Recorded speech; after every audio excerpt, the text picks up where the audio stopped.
So I'll just go ahead and explain how Copenhagen plays, but this is essentially a game where on your turn you're going to get a couple actions. You'll be able to use those to gather cards into your hand, or alternatively spend those cards in order to gain a tile of the number of spaces equal to the number of cards that you've spent. But whenever you choose to gain cards, you're always going to be choosing 2 adjacent cards from the display. Each player is also going to have their own personal player board where they're going to be building up those tiles, trying to fill in all the different spaces in order to complete rows and columns for victory points, and also gaining additional points if you're able to fill an entire row or an entire column with windows. So as you're gaining those cards and then trading them in for different tiles, you're going to be immediately placing those tiles onto your board, filling in those rows and columns, and when you do fill in particular rows, there'll also be some benefits that you can gain by choosing different action tiles that you'll be able to spend to perform special actions, or even gain some bonus window tiles that you'll be able to use to fill in empty areas of your board. And that's pretty much how you play the game. The first player to 12 victory points wins,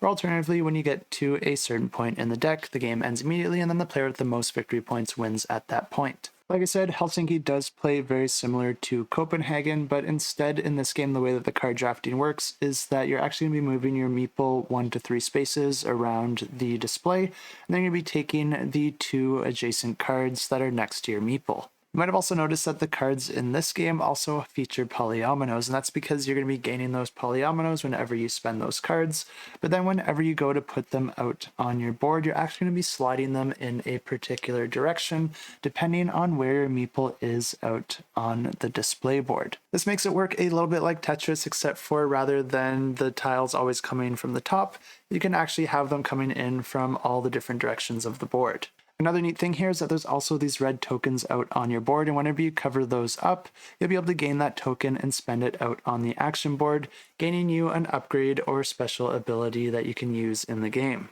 Just like with Copenhagen, you're going to be gaining victory points for completing full rows and columns, but if you're also able to build superstructures on those rows and columns that you've completed, those are going to be giving you even more victory points.